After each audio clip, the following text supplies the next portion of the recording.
This program is intended for viewers over 18. If you're under 18, please do not watch. What happens when a man and a woman, complete strangers, try to survive together in the wild?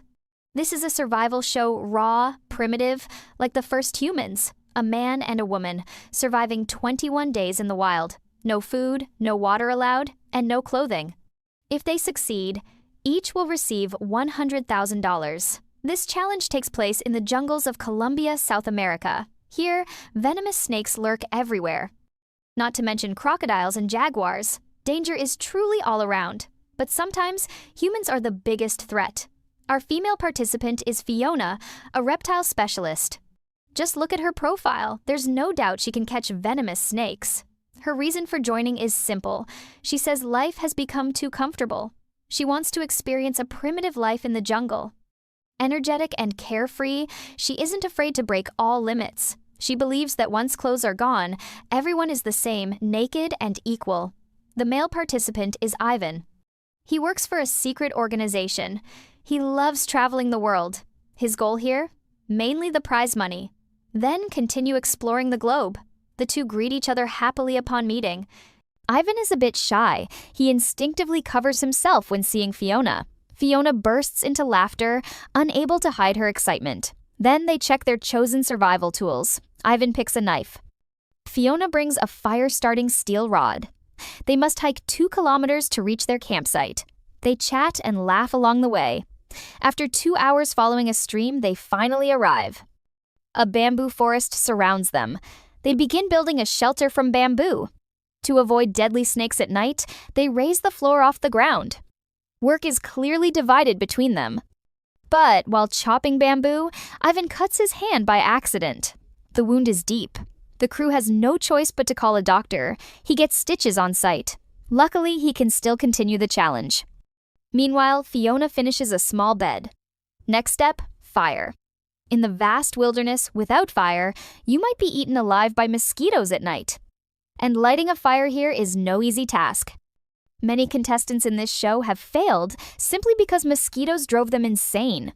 Night falls, rain suddenly pours, temperatures drop sharply. They shiver through the night. The next day, they relocate their shelter. Ivan works on the new camp, while Fiona catches a cricket nearby. They start a fire to cook it. Each gets half of the tiny cricket, sharing every precious bite. Fiona also finds larvae inside rotten wood, a great source of protein. They won't waste it. Onto the fire it goes. It tastes a bit like crispy potato chips. This insect feast is just enough for 2. After eating, they start adding a lean-to roof to the shelter. They work hard all day and finally complete their shelter. On day 3, they head into the forest to forage. Climbing a rock face, Fiona spots a snake. Ivan freezes behind her, too scared to move. He begs Fiona to back off, quickly. 1 bite and you die on the spot here. But Fiona says she's starving and craving roasted meat. Before he can finish talking, she spears the snake's head with a stick. Ivan finally relents. Once Fiona has it pinned, he finishes it with a knife. They haul it back to camp, a snake weighing about 2 kilos. This is the first real protein either of them has had in 3 days. Next, they rig a bamboo grill, lay the snake on top, and roast it. There isn't much meat, but it's enough to finally fill them up. 15 minutes later, Fiona can't wait to taste it. Crispy outside, tender inside, and smoky fragrant. Ivan was terrified of that snake moments ago, but now he knows. No risk, no reward. He's grateful to Fiona for the meal. After the hearty feast, they keep improving the shelter into day 4. They're still drinking untreated water, risking illness, so they push deeper into the forest to find fruit for hydration. Fiona leads the way. Luck strikes. She finds another snake. She's sure this one is venomous. Bold as ever, she lunges and grabs it. Ivan still hides behind her, meek as a mouse. Soon they're back at camp, skewering and roasting the snake again. They find no fruit, but at least there's grilled meat.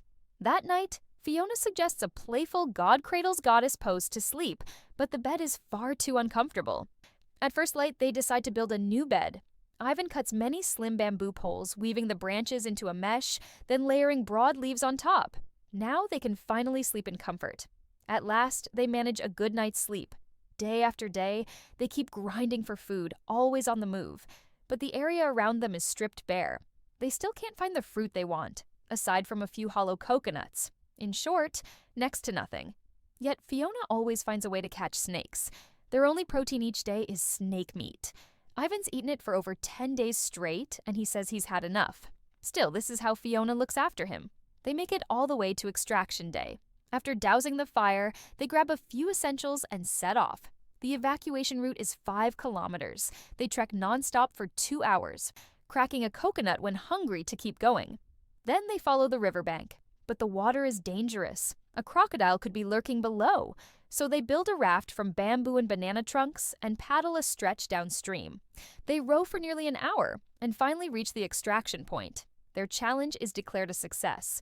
Both of them ride back to the show's base to collect the prize. A next episode, the most gripping wilderness survival show around. 2 strangers, a man and a woman, take on the wild for 21 days. No food, no water, not even clothing. If they succeed, they'll win $100,000. The male contestant, Paul, is a construction worker. Before coming here, he always believed his survival skills rivaled Ed Stafford's. He admits he's a little impatient and jokes that if paired with a beautiful woman, he could start a tribe.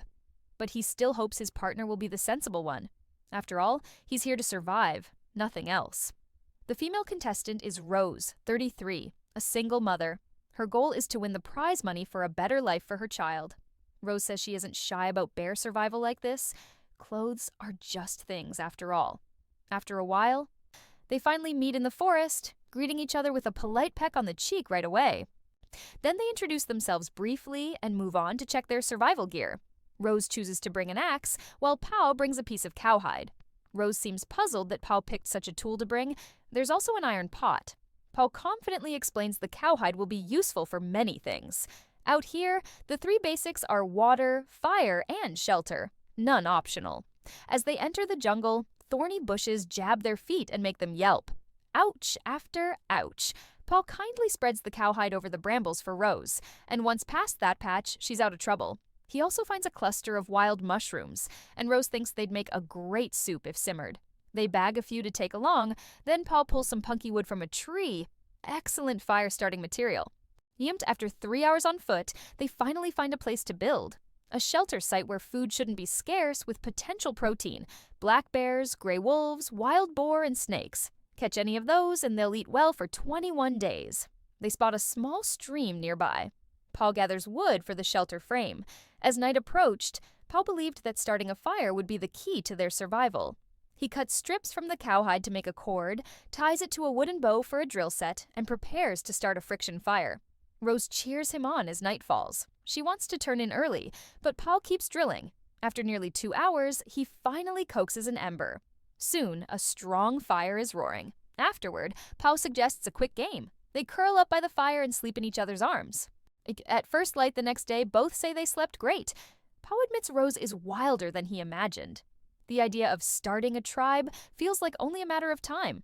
At dawn, they boil some stream water to drink, then Pau heads into the forest to hunt for protein. He finds no food, but he does find a better campsite. Back at the shelter, he talks it through with Rose. She agrees without hesitation. So they begin their relocation. Soon the new frame is up, and they gather branches for roofing. Thanks to Pau's push, camp is finally ready. Rose gets a thorn in her foot and has to sit the morning out, groaning about the pain. Pau uses the cowhide to make her leather shoes, which moves Rose deeply. She jokes that tonight she'll saw and nail first, then entertain him into the night. As dusk falls, just as they're getting ready for that carpentry, a strange cry near camp shatters the mood. Through the infrared camera, it's a herd of wild boar. Both are rattled. And by morning, temperatures plunge, and Rose's foot still hurts. Pau shrugs it off, heading out alone to look for food. After wandering, he finds a wild berry thicket and quickly calls Rose to pick together. They eat as they gather, but Rose says she wants protein more than berries. That's how you survive out here. With that, they set traps by the stream and at tree bases. Then they head back, leaving the protein to Providence. Weather turns fast, and they rush to reinforce the shelter. Too little, too late. Rain leaks everywhere, dripping through the whole camp. They're helpless. It pours all night, and temperatures crash. They shiver, huddled tight through the night to keep warm. After such a freezing night, reinforcing the shelter becomes priority 1. Today, they gather more branches and layer them over the roof. But after nightfall, the air gets even colder. Rose can't take it, and at last they have to huddle through the night again. After so many days, they're burning protein without taking any in, surviving on wild fruit alone. Their bodies are failing. To have energy to work, Pao heads out at night for food. This time, he focuses on tree bark. He scrapes tender inner bark with the axe, then kneads it into a mass. They manage a meal of bark bread. Hungry for over 10 days, everything tastes good. Time flies. 1 day left before extraction. They've made it 20 days largely by going hungry. Even on extraction day, they don't have so much as a scrap of meat. The next morning, they study the map and head for extraction. They wander confused for a while before finding the right direction. After more than an hour of hiking, they finally reach the extraction point. Right then, the rescue vehicle arrives. 21 days. Surviving on wild plants alone, yet pushing through every hardship. Despite hunger and relentless challenges, they stood by each other with unbreakable resolve. They truly earned their reward for courage, endurance, and iron will. Imagine being dropped in the wild, naked with a stranger, and trying to survive for 3 weeks. No food, no water allowed. How many days could you last?